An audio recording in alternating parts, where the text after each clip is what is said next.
आजकाल ना मॅनिफेस्टेशनचं खूप मोठं पेव फुटलं आहे की जो उठतो तो मॅनिफेस्टेशन कोच बनतो.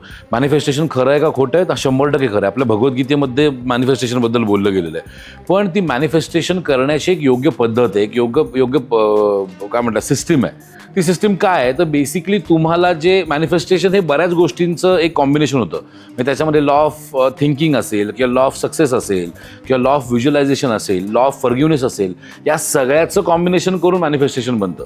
तुम्ही म्हणाला की मी फक्त एका ठराविक वेळेला विचार करेन की मला हे पाहिजे हे पाहिजे हे पाहिजे, नाही तसं नाही होणार आहे.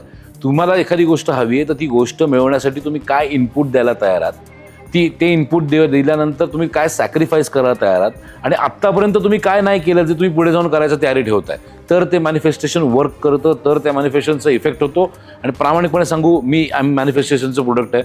एका झोपडपट्टीत राहिलेला मुलगा आज जर करोडोचे व्यवहार करू शकतो, करोडोचे व्यवसाय करू शकतो, हजारो लोक त्याला ऐकायला येऊ शकतात. त्याचं कारण फक्त मॅनिफेस्टेशन आहे. पण there is a right way to do it. तुम्ही उगाच मनात आलं मॅनिफेस्टेशन करतो कसं करून नाही होऊ शकत.